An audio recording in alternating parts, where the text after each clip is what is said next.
Bonjour et bienvenue sur TV Land, votre télévision locale. Dans l'édition de ce vendredi 24 juillet, nous retournerons à Tyrosse pour suivre la corrida portugaise, le radio crochet et enfin la soirée de fermeture. Puis nous nous rendrons à Dax où Nicolas Vergonzan va nous dévoiler les spectacles du club Boletero avant de finir en trombe avec du polo et la célèbre coupe Miramar. Avant de nous quitter, nous découvrirons un nouveau métier de notre série Beau Travail. Pendant les fêtes de Tyrosse, les spectacles tauromachiques étaient à l'honneur. Nous vous avons fait un résumé de la corrida classique mercredi dernier. Place aujourd'hui à la corrida à cheval qui vient tout droit du Portugal. Deux cavaliers ont fait le show devant des taureaux déchaînés. Autre règle, autre spectacle. Regardez. Pendant les fêtes de Tyrosse, taureaux et cavaliers se sont affrontés dans les arènes. La corrida portugaise, pour ceux qui venaient à la découvrir, présente un aspect bien différent qu'à celle déjà connue.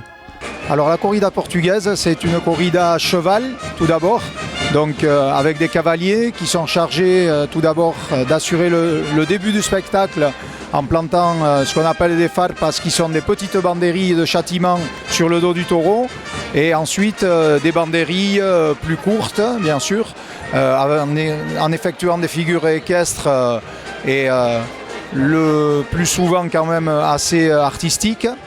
Donc en l'occurrence là ce sera pour ce soir Manuel Manzanares, qui est un cavalier qui commence à être assez confirmé dans cette profession, qui a vraiment comme on dit du cartel en Espagne désormais, qui est connu, et puis un jeune qui est en train de pousser un peu, de bousculer la hiérarchie justement, en l'occurrence Rines Cartagena. Donc il y aura 5 taureaux, c'est-à-dire que chacun des deux cavaliers va taurer respectivement 2 taureaux, et puis ensuite les 2 cavaliers vont taurer le dernier taureau qui est un peu plus massif que les autres, en ce qu'on appelle en colliera, c'est-à-dire qu'ils vont le taurer tous les deux. Et donc forcément ça rehausse aussi quand même toute l'intensité du spectacle. Une fois que la présidence estime que le cavalier a très bien travaillé le taureau, donc la présidence lance la musique pour égayer un petit peu cette partie équestre, et puis ensuite la musique s'interrompt et on sonne ce qu'on appelle les clarines pour le 3e tiers de la corrida à cheval à la mode portugaise, qui consiste donc en l'intervention des forcados, qui sont des jeunes portugais, issus souvent du milieu étudiant portugais, et c'est un code d'honneur pour eux que d'essayer d'arrêter le taureau à main nue. Donc ils se mettent en file indienne, il y a 8 forcados qui sortent en piste donc, et le premier appelle le taureau et donc provoque sa charge et est chargé donc derrière, et tout l'art de ce jeu-là, on va dire, est d'arrêter le taureau à main nue, donc le plus rapidement possible. Alors la différence essentielle, bien sûr, c'est que là, comme je vous le disais, c'est une corrida à cheval, alors que dans la corrida dite à l'espagnol, les taureaux sont taurés par des toreros qui sont à pied, eux. Et la deuxième différence importante également, c'est qu'en corrida portugaise, il n'y a pas de mise à mort du taureau en public. Un face-à-face dans les règles de l'art et qui prouve avec maîtrise la tradition de la corrida portugaise. Le concert d'ouverture des fêtes de Tyrosse était fait par le gagnant d'un célèbre radio crochet télévisé The Voice. Mais y a-t-il de futures stars à Tyrosse? Cette année, lors de la journée des enfants, le tout premier radio crochet était organisé lundi après-midi. Âgés de 6 à 12 ans, les petits festailleurs sont montés sur scène pour créer eux-mêmes le spectacle de clôture dans la convivialité. Dernier moment, avant de monter sur scène, le temps pour l'animateur de coacher les chanteurs et de les motiver à fond, avant d'inaugurer ce tout premier radio crochet des fêtes de Tyrosse. Alors, on a demandé aux candidats de s'inscrire depuis un mois. On a profité de la période d'année scolaire pour privilégier les enfants de Tyrosse et du canton, également les élèves de l'école de musique. Alors, la finale se déroulera avec 11 enfants, puisqu'il y a eu une période, on va dire, de présélection. On devait en garder que 10, malheureusement, ou heureusement plutôt, les candidats étaient de très très bon niveau, et on a choisi d'en garder 11 pour la grande finale, histoire qu'on puisse avoir une animation à peu près d'1 heure, où les enfants vont pouvoir être mis en valeur, mais également les enfants vont pouvoir être applaudis par les parents et les festailleurs qui viendront remplir les rues de Tyrosse pour cette avant-dernière soirée. On a tous les styles, alors c'est assez amusant de voir que donc, le concours était ouvert aux 6-12 ans Et on peut très bien avoir de la chanson très actuelle, des tubes de l'été, comme aussi avoir des chansons qui ont 30 ans, voire 40 ans, des gros classiques de la variété française. Donc voilà, ça va nous permettre d'avoir un panel large et étendu des qualités vocales de ces apprentis chanteurs. En jeu, de superbes lots allant du casque audio à la tablette tactile ou à la chaîne hi-fi, de quoi motiver les participants. Aujourd'hui, je fais chanter Toka Fly, parce que je la savais des fois. Et après, ma mère m'a dit d'essayer de la chanter. Et après, j'ai essayé.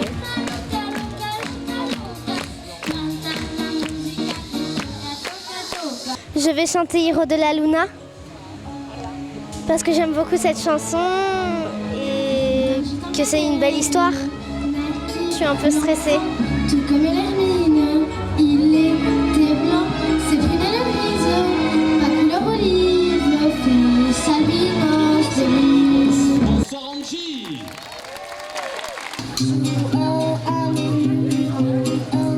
C'est l'amour sublime, dis-moi que tu m'aimes.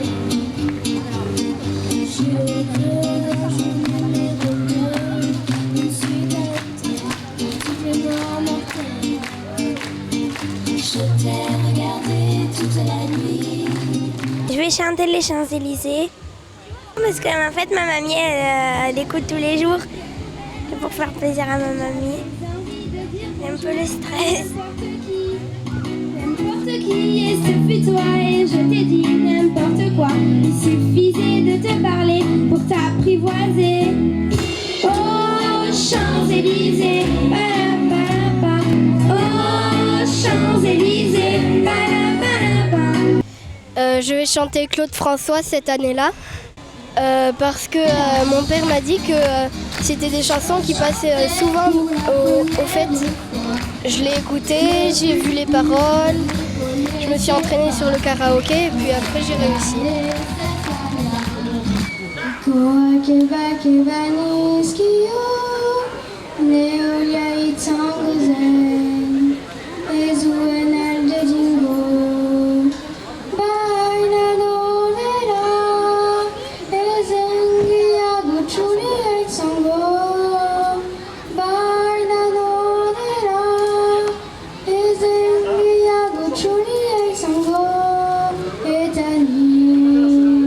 Après que ces jeunes chanteurs aient vaincu leur stress et mis l'ambiance dans le parc, le jury a dû rendre son verdict. Après des délibérations serrées, c'est Inès, dont la voix accompagnée de sa guitare avait charmé le public, qui repartira avec la tablette tactile et la chance de pouvoir chanter l'an prochain une chanson lors du spectacle de clôture des fêtes. J'ai chanté La mère à Titi de Renaud. Parce que je l'aimais bien et parce que pour la guitare c'était facile à interpréter, parce que c'était tout le temps le même accord. Des statuettes africaines côtoient sur l'étagère, des petites bestioles en verre, saloperies vénitiennes. C'est tout petit, chez la mère à Titi, c'est un peu l'Italie. C'est bonheur, la misère et l'ennui, c'est la mort. Ce tout premier Radio Crochet est un succès et ne sera donc pas le dernier. Malgré des risques d'orage, un grand nombre de FaceTimers étaient venus assister à la soirée de clôture des fêtes mardi soir. Show musical, feux d'artifice et déguisements étaient au programme. Je vous propose de les suivre en images. C'est avec un show musical que la soirée de clôture des fêtes de Tyrosse a débuté mardi 21 juillet. Plumes, paillettes et invités de marque ont défilé sur les planches dans différents tableaux pour le plus grand plaisir du public, venu nombreux cette année encore.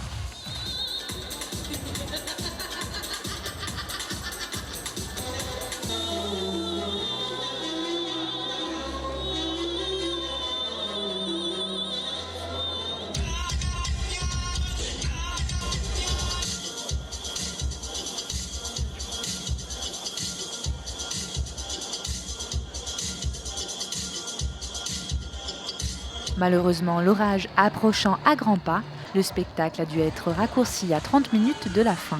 On a dû tout ranger parce que tout était sous la pluie, on n'a pas pu finir, mais bon, c'est comme ça. On danse pas forcément devant autant de gens, donc c'était un peu impressionnant, mais ça va, on est habitué. On a une association où on est 120 danseurs, et là on n'est que 25 de cette grande troupe, et on fait des tournées toute l'année, enfin l'été, tout ça pour les comités, plein d'occasions. C'était génial. Tous les costumes, les danseuses, les danseurs, tout, la musique, tout était très très bien coordonné. Franchement, un spectacle magnifique. Dommage qu'il y ait eu la pluie pour le feu d'artifice, mais bon, c'est pas grave, on va continuer la fête. Bien que l'organisation n'ait pas pu mettre en avant le nouvel artificier des fêtes, à cause de l'enchaînement rapide des événements, le feu d'artifice a pu tout de même régaler petits et grands par sa beauté.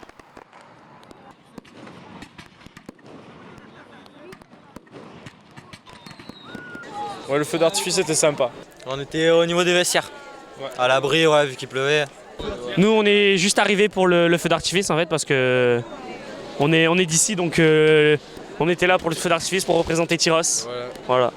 Là, on va aller danser, voilà. C'est ça. Voilà. S'amuser comme des fous, comme des fifous, comme des stars de cinéma. Car comme tous les ans, après le feu d'artifice, place au déguisement. Eh bien, on fait la fermeture de Tyrosse et du coup, normalement, tout le monde doit se déguiser. On a pris ce qu'on avait dans la maison. À la base, on était parti pour tout faire le pirate et puis j'avais pas grand chose, donc du coup, je suis allée à l'Oréba et j'ai pris les accessoires qui allaient avec. Et là, on va passer la soirée comme les autres soirées d'avant, on va profiter pour la fin des fêtes et du coup, on va sera manège, podium, apéro. Voilà. Et moi c'est Coco parce que Malibu Coco. En cocktail, coloré ou très lumineux, comme chaque année, et malgré quelques gouttes, les fêtes se clôturent plutôt bien. Avant les fêtes, chaque municipalité, comité des fêtes et commission taurine présente son programme de festivités. Le club taurin d'Aqua Boletero, spécialisé dans la course landaise, a fait de même en présentant aux élus, sponsors, amis, membres et bien sûr médias sa temporada 2015. À l'origine de nombreux spectacles de course landaise, comme la Vuelta, Aremoción ou la mythique Nuit du Taureau, le club Boletero s'attache à innover et sans cesse renouveler le genre. Cet été, le club taurin présentera 2 nouveaux spectacles. Le premier à Mimizan, le 30 juillet, sur les traditions landaises. L'Émotion, c'est tout simplement une envie de faire partager aux touristes qui viennent ici sur nos côtes tout ce que l'on peut connaître, tout ce qu'on doit connaître des Landes, notre joie de vivre, notre bonheur, ce partage que les férias ont créé ici dans la région, notre course landaise à laquelle on est très attaché, ces échassiers qui intriguent tant les gens, qu'est-ce que c'est qu'un gémeur. Donc tout ça et bien d'autres choses dans ce spectacle-là. Les gens vont voir un spectacle équestre, vont voir un village landais se reconstituer, une partie taurine, course landaise très forte avec une partie avec des vaches et une partie où il y aura 5 taureaux, ce qui est quand même assez exceptionnel dans ces spectacles-là. Landemotion promet donc 2 heures au cœur des Landes, quand Tauromachie a pour ambition de présenter toutes les formes de spectacles taurins. C'est tout simplement déjà faire connaître la tauromachie aux gens pour essayer de leur enlever certains préjugés, leur ouvrir les portes des arènes en se disant que c'est vrai que peut-être que certaines personnes peuvent être heurtées par la mise à mort des taureaux, ça peut freiner certaines personnes de franchir la porte des arènes, mais en même temps il y a d'autres tauromachies, il y a d'autres formes de tauromachie qui peuvent leur montrer que ce n'est pas que ça et que derrière ça on peut apprécier la tauromachie déjà à travers tous les spectacles taurins populaires, c'est-à-dire les recortadores qui est une spécialité espagnole, la course landaise, la spécialité locale, et la course camarguaise. Tous ces spectacles-là sont des sports traditionnels, locaux, qui sont sans mise à mort et c'est vrai que ça dégage quand même beaucoup de valeur, beaucoup de force au niveau taurin. Et derrière ça, on va quand même y mettre une touche au niveau de la corrida. Loin de nous l'idée de la mettre de côté, bien au contraire de la valoriser. Mais tout ça, on va la valoriser autour d'une belle création, même une magnifique création de Gilles Fortier, qui était un artiste équestre reconnu internationalement, qui nous fait une prestation taurine équestre qui a coupé le souffle. Et il a monté 5 numéros, un numéro sur le campo, un numéro sur le toreo de salon, un sur le tri de bétail, un sur la feria, etc. Tout ce qui respire autour de la corrida et de la corrida de Réjon. Voilà, tout ça c'est un spectacle qui va s'appeler Tauromachie et voilà, qui va représenter, qui va permettre aux gens qui vont s'asseoir dans les gradins de découvrir la tauromachie vraiment dans son ensemble. Et l'idée, c'est qu'il soit quand même varié, rapide, spectaculaire. Autre moment qui promet lui aussi du beau spectacle et de l'émotion, la Nuit du Taureau, consacrée à la course landaise, qui revient après 3 ans d'absence, avec pour thème le Toréo bohème. On est la seule tauromachie à ne pas être forcément professionnelle. On est tous obligés d'aller travailler le lendemain matin, malgré les coûts, malgré les difficultés des emplois du temps, des plannings. On vit vraiment beaucoup pour le plaisir de porter un boléro, pour représenter une identité locale, etc., avant de penser à des retours financiers. Et ça, c'est vrai que ça m'a fait penser beaucoup vraiment aux artistes un petit peu bohèmes, aux artistes un petit peu qui se créent dans la rue comme ça. Et tout ce spectacle-là va être créé autour de ça, les artistes bohèmes, les gitans, et on va vous plonger dans cet univers-là.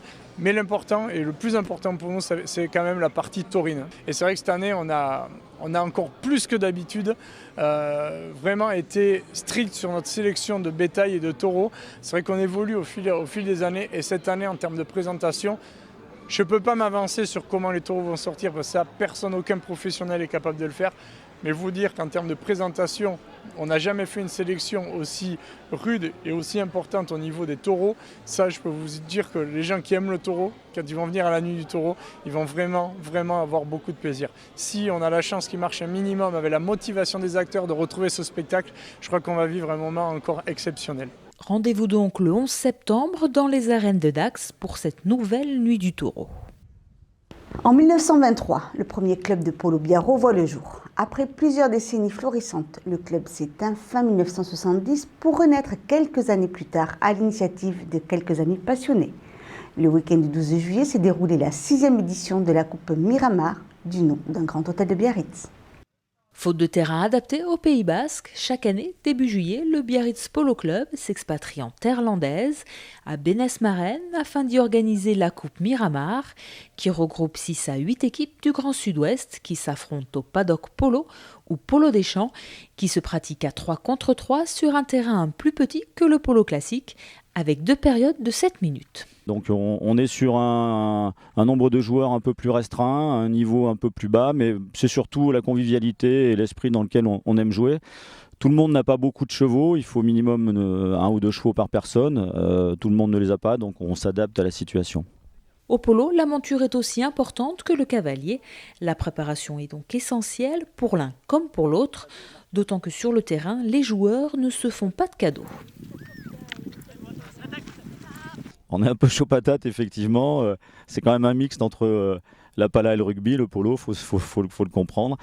C'est rustique, il y a des derbies, il y a quelques règlements de compte parfois, mais c'est surtout des bons moments de convivialité. Hier soir, on a passé une très agréable soirée tous ensemble, on se retrouve, on pique-nique, on s'amuse bien. La semaine prochaine, on sera à Auch pour une compétition à peu près de la même envergure. Donc c'est surtout l'esprit et la convivialité qui priment. La Coupe Miramar, qui fait partie du tournoi du Grand Sud-Ouest, est l'une des compétitions les plus prisées de la région. Cette année, un vacancier canadien a même pris part au jeu. Ma femme m'a dit voir s'il y a du polo, si tu veux jouer là, qu'on est là. Et je vais sur l'internet et je vois qu'il y a une Coupe Miramar. Alors j'ai envoyé un texte à Laurent et il m'a invité de jouer. Très très bon, c'est une bonne place, tous les joueurs ils aiment le jeu, c'est premièrement pour l'amusement, mais c'est des bons joueurs. De Montréal, d'Auch ou de Toulouse, toutes et tous partagent la même passion pour ce sport. Ce qui nous plaît, c'est bon, on est d'abord des cavaliers, et des cavaliers qui aiment bien ce sport d'équipe, et puis cet espace de liberté. C'est-à-dire qu'on n'est pas dans un manège, on n'est pas dans une carrière, on est dans des grandes cavalcades sur des plaines et on retrouve l'essence même des cavaliers, c'est-à-dire la liberté à cheval. Alors avec en plus un aspect un peu combatif, donc les cavaliers comme les hussards, les dragons sont quand même l'essence même de la cavalerie européenne, voire puis c'est un sport qui vient d'Asie et en Asie il y a eu de très belles cavaleries. Donc on retrouve quand même quelque chose qui est enfoui en nous, qui est la cavalcade pour le combat et c'est magnifique, avec bien sûr une ambiance très amicale comme vous avez pu le voir. Et je pense qu'on arrive à faire de ce sport un sport très fair-play et amical. Beaucoup moins élitiste que le polo classique, le paddock polo attire de plus en plus de cavaliers. On vient de monter l'équipe tous les trois. On fait partie de l'équipe de l'Armagnac, donc de Hoche. Et on vient jouer ici parce que déjà il y a motivation de jouer au polo, au paddock polo. Et puis ensuite on est accueillis agréablement. Et surtout on a un terrain qui est quand même assez sympathique. Voilà, donc il y a une qualité d'engagement, une qualité de jeu, une qualité de terrain. Et donc sur un week-end, nous faisons 6 matchs, ce qui est assez important pour bien développer un jeu. En complément de ce qui veut dire, le cadre est très agréable et surtout les équipes sont de bon niveau et le jeu se développe très très bien. Donc ça fait partie des tournois incontournables de la région. L'équipe de Biarritz a remporté cette 6e et dernière édition de la Coupe Miramar, puisque le sponsor principal du tournoi a décidé de ne plus soutenir la compétition. Mais le Biarritz Polo Club a bien la ferme intention de faire perdurer le tournoi et, si possible, de retrouver ses terres basques. Aujourd'hui, dans notre série Beau Travail, nous vous présenterons le métier de responsable de laboratoire test. Regardez. Johan a 36 ans, il aime le chocolat, la course et son métier. Johan est responsable de laboratoire test. Je teste les sièges auto pour les enfants avant leur mise en place sur le marché. Je choisis le crash test le plus adapté en fonction du siège, puis je les réalise. Je suis également responsable du laboratoire et des personnes qui y travaillent. Johan doit être extrêmement méthodique, attentif aux innovations et rigoureux avec les normes de sécurité. Une fois le crash test réalisé, on va récupérer toutes les données, puis on va les analyser et on va ensuite tirer toutes les conclusions qui s'imposent avec les ingénieurs. Bon, on va peut-être te faire un peu de mal. Mais c'est pour la bonne cause, ok? C'est vrai qu'il y a beaucoup de gens qui pensent que l'on passe la plupart de notre temps à casser du matériel. Moi, j'ai surtout l'impression de sauver des vies. Johan a passé un DUT, mais l'alternance mène également à ce métier. On recherche 24 000 ingénieurs de production et de la qualité par an pour un salaire moyen de 3 300 € brut. Alors franchement, si c'est pas un beau travail, ça. Je t'avais prévenu. C'était Beau Travail avec le MEDEF. Voilà, cette édition maintenant terminée. Je vous remercie de nous avoir suivis. Je vous retrouve lundi pour un nouveau journal de TV Land de votre télévision locale. En attendant, je vous souhaite à tous de passer un excellent week-end.